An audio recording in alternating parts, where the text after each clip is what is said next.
같이 오늘 하나님의 말씀 보겠습니다. 오늘 말씀은 이사야 6장 9절에서 13절까지의 말씀입니다. 이사야 6장 9절에서 13절까지 말씀입니다.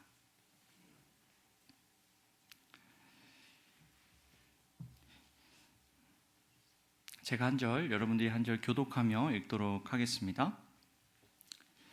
그러자 주님께서 말씀하셨다. 너는 가서 이 백성에게 너희가 듣기는 늘 들어라. 그러나 깨닫지는 못한다. 너희가 보기는 늘 보아라. 그러나 알지는 못한다 하고 일러라.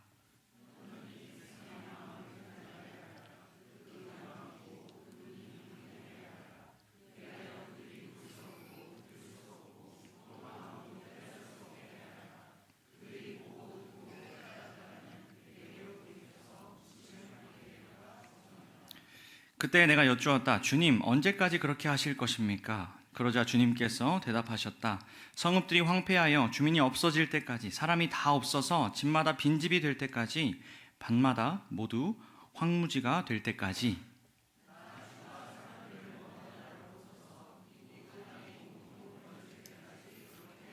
함께 읽겠습니다. 주민의 10분의 1이 아직 그곳에 남는다 해도 그들도 다 불에 타 죽을 것이다. 그러나 밤나무나 상수리나무가 잘릴 때에 그루터기는 남듯이 거룩한 씨는 남아서 그 땅에서 그루터기가 될 것이다. 아멘. 오늘은 무엇을 반영하고 계십니까? 라는 제목으로 함께 말씀 나누도록 하겠습니다. 여러분 혹시 살아가면서 무언가에 푹 빠져보신 적 있나요? 무언가에 푹 빠져보신 적. 저는 고등학생 때 한 게임에 푹 빠져본 적이 있습니다. 그 게임은 여러분들 모두 아실, 그리고 한 번쯤 해보셨을 만한 게임인데요. 바로 테트리스입니다. 잘 아시죠? 네, 그 오래된 게임이긴 한데요. 제가 고등학생 때 이 게임이 다시 좀 유행을 했습니다. 그래서 저는 먹고 자고 학교 있는 시간 빼고는 이 게임을 정말 열심히 했던 기억이 있습니다. 그렇게 푹 빠져 있었는데, 그러던 어느 날 제가 이제 예배 시간에 기도하려고 눈을 감았는데 놀라운 일이 일어납니다. 네, 기도를 하려고 눈을 감고 딱 기도를 하려고 하는데 테트리스 블록이 막 떨어지는 겁니다. 테트리스 블록이 막 떨어지고 제가 그걸 맞추고 있는 겁니다. 한 번이 아니라 계속 기도하려고 눈만 감으면 기도가 안 되고요. 계속 테트리스 블록이 떨어지는 테트리스 환상을 제가 보게 됩니다. 그 이후로 제가 그 경험을 하고요. 얼마나 이 게임이 무서운지를 알고 그 게임을 좀 과감하게 끊었던 기억이 있는데요. 그런데 나중에 알고 봤더니 제가 겪은 이 일이 의학적으로 증명이 된 일이었습니다. 증명된 현상이었습니다. 이 테트리스가 말이죠. 그 이름하여 테트리스 증후군입니다. 하버드 의대 연구팀이 사람들에게 며칠 동안 테트리스만 하게 게임을 시킵니다. 그리고 나서 실험을 했더니 이 사람들이 자면서도 테트리스 꿈을 꾸고요. 일상생활에서도 그 잔상에 시달렸다라고 하는 것이죠. 여러분, 이것이 우리에게 시사하는 바가 있습니다. 우리가 어떤 특정 활동에 많은 시간과 주의를 기울이면, 많은 시간을 쏟으면, 그 활동에 푹 빠지면 그것에 대한 잔상이 우리 무의식에 남고 그것이 우리의 삶에 영향을 준다라고 하는 것입니다. 우리가 좋아하는 그것이 우리의 삶에 반영되고 영향을 준다라는 것이죠. 여러분이 심리적인 현상은요, 오늘 우리가 다룰 영적인 현상과 매우 닮아 있습니다. 그 영적인 현상이 무엇이냐 하면, 우리가 어떤 대상을 예배할 때 그 대상을 우리는 닮아간다라는 것입니다. 어떤 가치와 대상에 우리가 헌신하면 헌신할수록 그것이 우리의 삶에 반영된다라는 것입니다. 오늘 본문 말씀을 통해서 우리의 삶에 나타나는 이 영적인 테트리스 증후군, 이 현상을 함께 살펴보려고 합니다. 하나님께서는 오늘 이사야 말씀을 통해서 우리가 하나님이 아닌 다른 무언가를 예배했을 때 우리에게 어떤 무서운 심판이 내려지는지를 말씀해주고 계십니다. 오늘 함께 말씀을 살피고 또 우리의 삶을 살피면서 하나님의 은혜 앞으로 나아가는 이 시간 되기를 소망합니다. 오늘 우리가 읽은 본문은 이사야 6장 말씀입니다. 이사야가 선지자로 부름을 받는 내용이 나오는 유명한 장이죠. 1절을 보면요, 이사야가 환상 가운데 보좌에 앉아 계신 하나님을 보게 됩니다. 그 하나님의 옷자락이 성전 방을 가득 채우고요, 천사들의 찬양 소리가 그 성전에 울려 퍼집니다. 그 찬양이 무엇이냐 하면 거룩하시다, 거룩하시다, 거룩하시다, 만군의 주님, 온 땅에 그의 영광이 가득하다라는 천사들의 찬양이 울려 퍼지고, 이 소리가 얼마나 큰지 성전의 터가 흔들렸다라고 기록합니다. 이 하나님과 그리고 천사들의 찬양 소리를 본, 이 환상을 본 이사야는 그 장면에 압도당하게 되고 자신의 죄를 이렇게 고백합니다. 재앙이 나에게 닥치겠구나. 이제 나는 죽게 되었구나. 나는 입술이 부정한 사람인데 입술이 부정한 백성 가운데 살고 있으면서 왕이신 만군의 주님을 만나 뵙다니 라고 고백합니다. 하나님의 그 위대하심, 거룩하심을 마주하자 이사야는 자신의 이 부정함이 더욱 크게 느껴지고 두려움에 빠지게 된 거죠. 나는 이제 망하였도다. 나는 죽게 되었도다 라고 고백합니다. 그런데 여러분, 이어지는 본문을 보면 하나님은 이사야에게 은혜를 베푸십니다.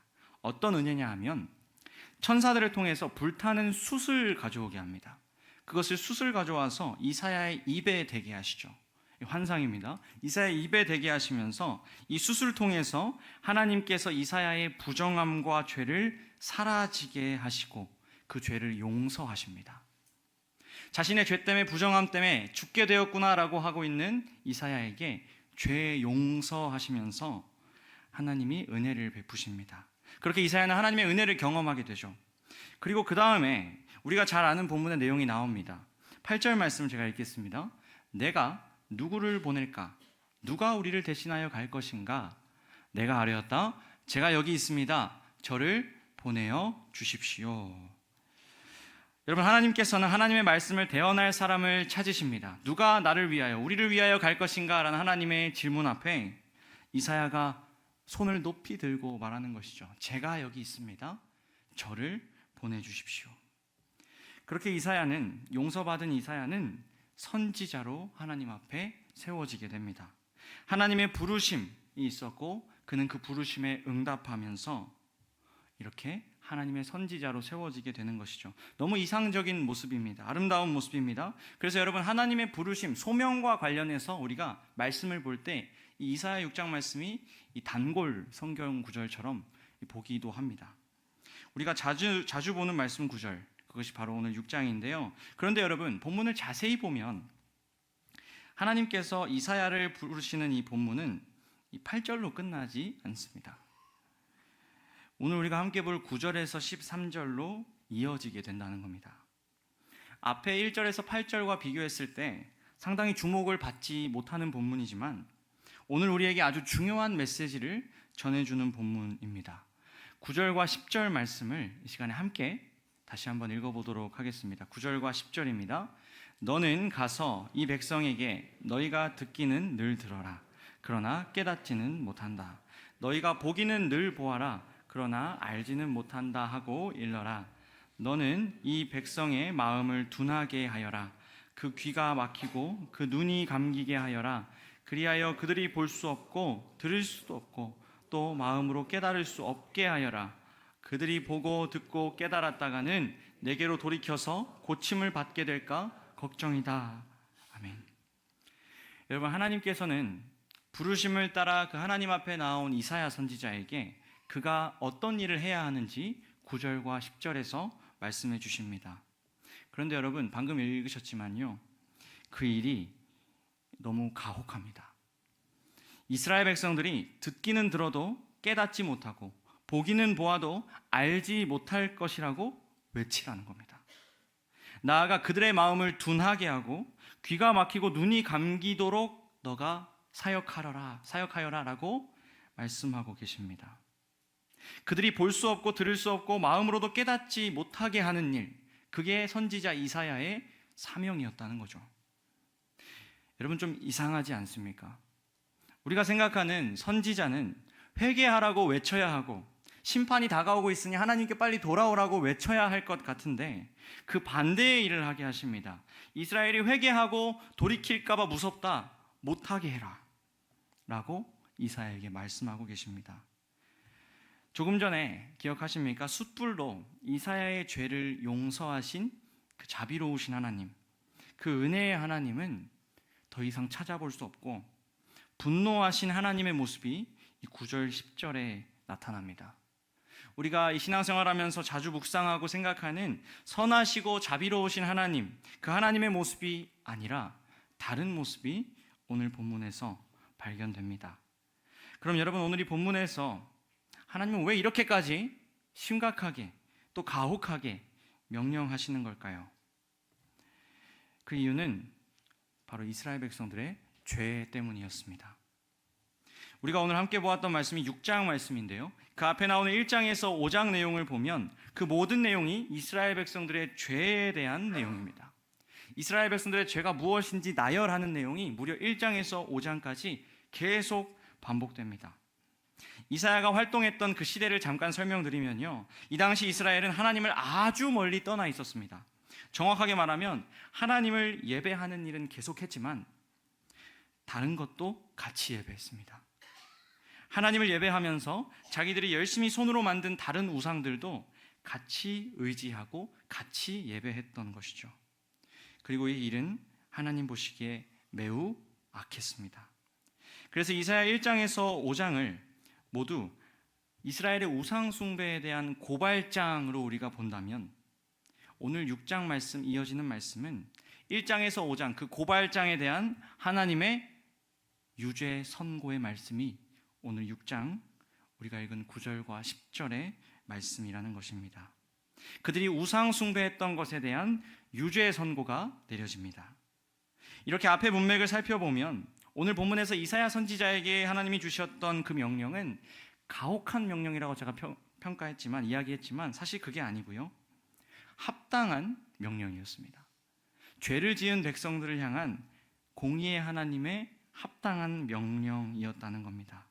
우상 숭배자들에 대한 하나님의 심판이 오늘 말씀에 기록되게 됩니다. 그럼 여러분, 다시 오늘 본문에 나왔던 그 심판의 내용을 다시 한번 돌이켜보죠. 어떤 내용이었죠? 듣기는 들어라 라고 하나님 말씀하셨습니다. 그런데 들어도 깨닫지 못할 것이다. 또 뭐라고 하십니까? 보기는 보아라 하시지만 알지 못할 것이다 하십니다. 귀가 막히고 눈이 감기고 깨달을 수 없게 하라고 하십니다. 여러분, 이게 영적인 의미라는 것을 우리는 알죠.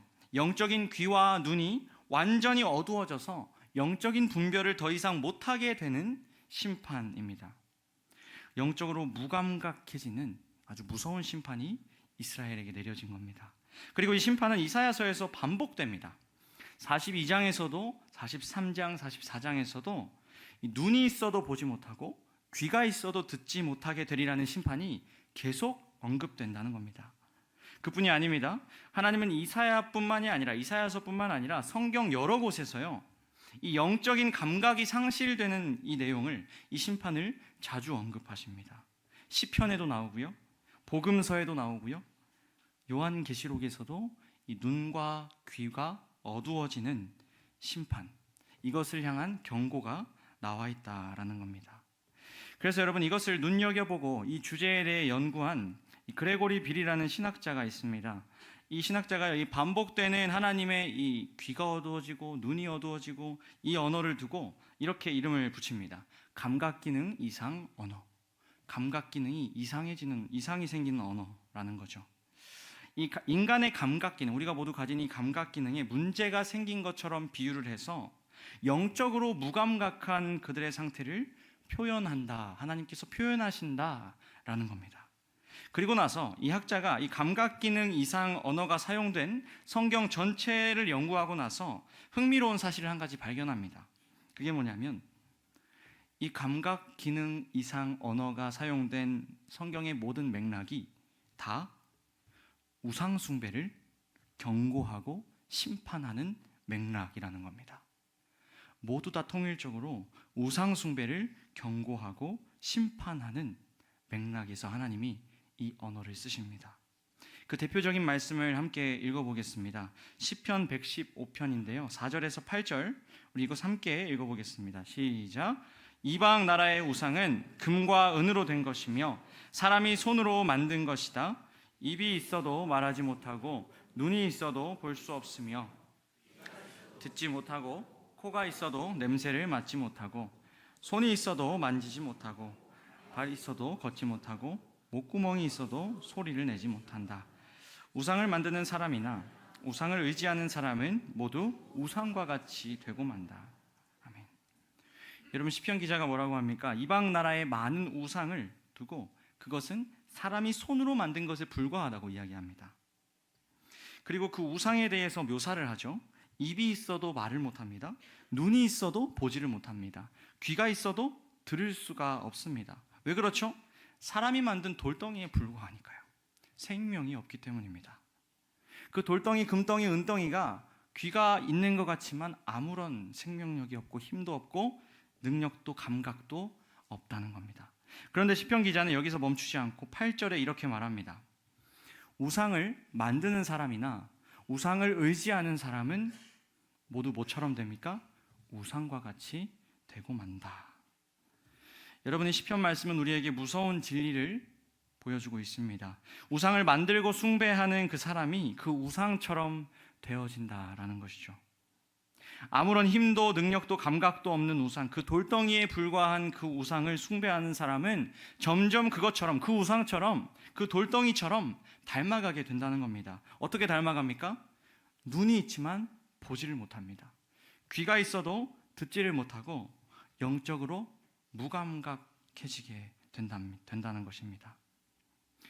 오늘 본문 이사야 6장에 나오는 하나님의 심판은 바로 이것입니다. 이사야 1장에서 5장 그 죄에 대한 목록이 어떤 것이었냐 하면 열심히 그들이 손으로 우상을 만들어서 하나님과 같이 섬겼다는 것인데, 이제 하나님이 6장에서 말씀하시는 것이죠. 이제 그 우상들처럼 그들도 영적으로 무감각해질 것이다. 좀 하나님의 입장에서 생각해 본다면, 이스라엘아, 너희가 생명이 없는 우상이 좋다고 하느냐? 그렇다면 좋다. 그렇다면 너희도 생명 없는 우상처럼 되어서 보아도 보지 못하고 들어도 듣지 못하는 무감각한 존재가 될 것이다. 이게 바로 나의 심판이다 라고 말씀하십니다.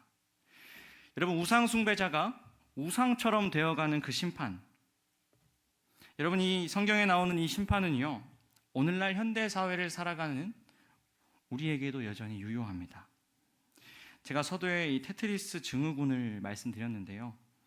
여러분, 우리는 무언가에 푹 빠질 때 그것에 영향을 받는데, 그러한 일이요, 우리의 영적인 삶에도 일어난다라는 것이죠. 우리는 우리가 예배하는 대상, 그것에 영향을 받고 그것을 닮아가고 그것을 반영하게 된다라는 겁니다. 물론 구약 시대와 오늘날 우리가 살아가는 시대에는 여러분 많은 차이가 있죠. 오늘 본문을 생각해 보면 가장 큰 차이는 더 이상 우리는 우리의 손으로 우상을 만들지 않습니다. 더 이상 우리는 돌덩이, 금덩이, 은덩이로 우상을 만들지 않는다는 것이죠. 그런 우상은 우리한테 이제 없다는 겁니다. 그럼 여러분, 오늘 우리는 이 본문에 자유하다라고 말할 수 있을까요? 아니죠. 눈에 보이는 우상은 사라졌지만 그보다 더 다양하고 더 끔찍한 보이지 않는 우상들이 여전히 우리 주변에 그리고 우리 안에 있기 때문입니다. 팀 켈러 목사님은 우상을 이렇게 정의합니다. 우상이란 무엇인가? 무엇이든 당신에게 하나님보다 더 중요한 것이다. 무엇이든 하나님보다 더 크게 당신 마음과 생각을 차지하는 것이다. 하나님만이 주실 수 있는 것을 다른 데서 얻으려 한다면 그게 바로 우상이다. 이스라엘 백성들이 섬긴 우상들이 여러분 바로 이러했습니다. 그들은 하나님을 예배하는 일을 멈췄다고 했나요? 안 멈췄다고 했나요? 그들은 하나님을 언제나 예배했습니다. 제사 드렸습니다. 그런데 그들에게는 하나님보다 더 중요한 것이 하나씩 둘씩 생겨나기 시작했습니다. 하나님보다 더 의지하는 것이 그들 가운데 생겨났죠.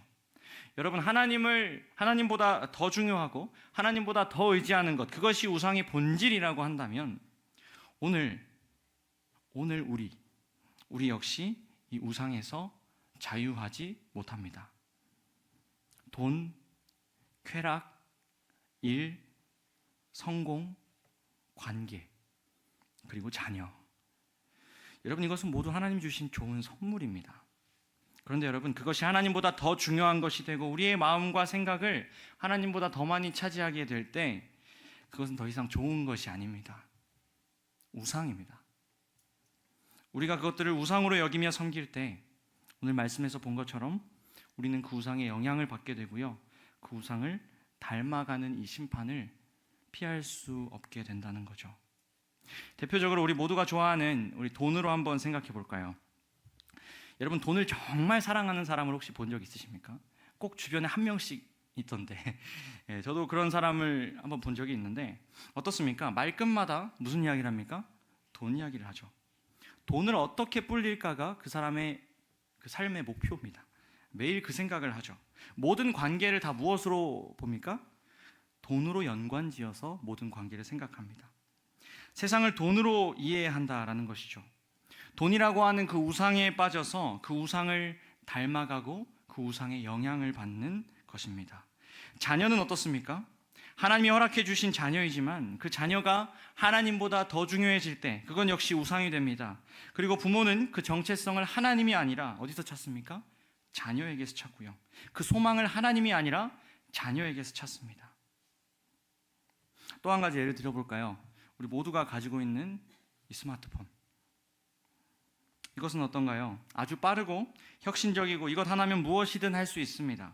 그런데 어떻습니까? 이것이 더 발전되고 더 많이 그리고 더 자주 더 과하게 사용되면서 이것이 없으면 이제 살아갈 수가 없고요. 더 빠르고 더 자극적인 것에 익숙해지는 우리들입니다.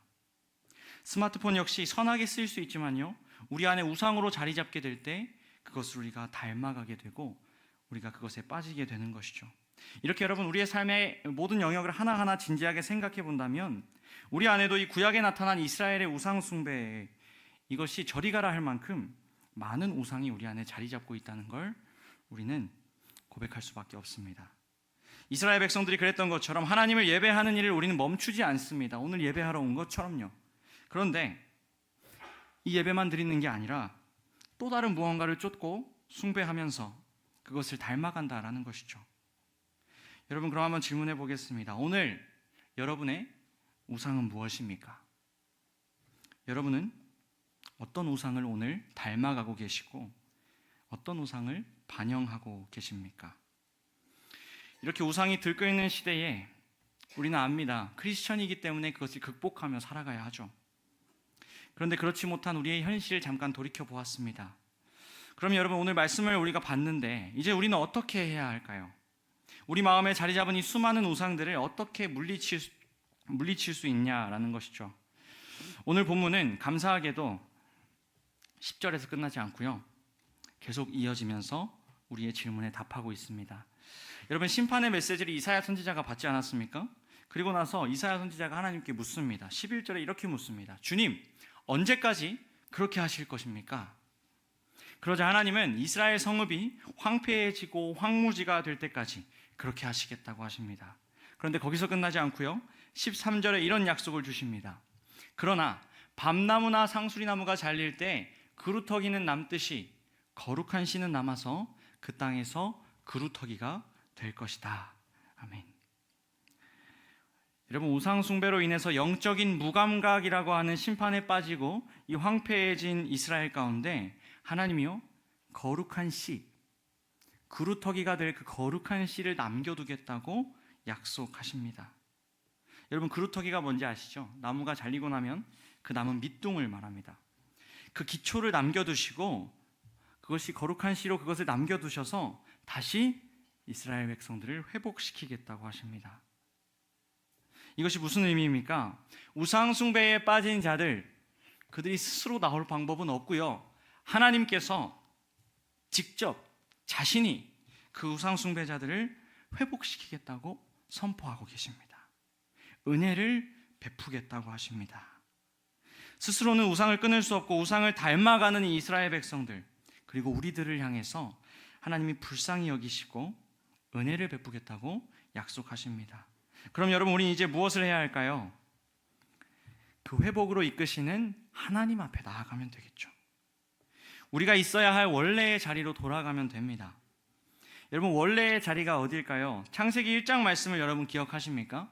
하나님이 인간을 처음 창조하실 때 동물들과는 다르게 하셨던 것이 하나 있습니다. 뭐죠? 인간을 하나님의 형상으로 지으셨다라는 것이죠. 여러분, 이 하나님의 형상이라고 하는 단어의 형상의 단어의 뜻은 반영한다라는 뜻입니다. 마치 거울이 앞에 비치는 그 빛과 대상을 비추며 반영하듯이 인간은 창조주 하나님을 반영하고 비추는 존재로 원래 그렇게 창조되었다라는 거죠. 이것이 원래 인간의 자리입니다. 하나님만 사랑하고 하나님만 예배하며 그 하나님을 반영하고 닮아가는 것, 그게 원래 우리의 자리였다는 겁니다. 그런데 어떤 일이 생깁니까? 바로 창세기 3장 죄를 지으면서 그 형상이 깨어지고 온갖 우상이 인간 안에 자리 잡으면서 더 이상 하나님을 반영하고 비추는 존재가 아니라 다른 것을 예배하고 다른 것을 반영하는 존재로 변질되어 버렸습니다. 하나님을 예배하고 반영해야 할 우리가 우상을 예배하며 우상을 닮아가고 있다는 것입니다. 그리고 여러분, 하나님은 오늘 이 말씀을 주시며 다시 원래의 자리로 우리가 돌아오기를 원하십니다. 우리는 흔히 우상 숭배에 관한 주제를 다룰 때 우리의 의지로 이 우상을 내려놓기 위해서, 우상을 부수기 위해서 힘써야 하고 결심해야 된다라고 생각하곤 합니다. 물론 그것이 도움이 될 수 있겠죠. 하지만 그것은 영원한 해결책은 될 수 없습니다. 우리는 우상을 이기고 무너뜨릴 수 있는 존재가 아니기 때문이죠. 우상을 부수고 깨뜨리는 가장 확실한 방법이 무엇일까요? 다시 원래의 자리로 돌아가는 겁니다. 우리 예배의 참 대상이고 유일한 대상이신 하나님께로 돌아오는 겁니다. 우상을 덜 사랑하려고 애쓰는 게 아니라 원래 우리의 주인이신 하나님을 더 사랑할수록 우상은 멀어질 수밖에 없다는 거죠. 하나님을 더욱 사랑하게 될 때 모든 마음의 우상이 자연스레 무너지고 그것들은 더 이상 우상이 아니라 제 자리를 찾아가게 될 것입니다. 자녀도요, 돈도요, 그리고 이 스마트폰도요. 우리가 하나님을 예배하고 온전히 사랑할 때 그 원래의 자리로 돌아갈 수 있다는 겁니다. 여러분, 말씀을 맺겠습니다.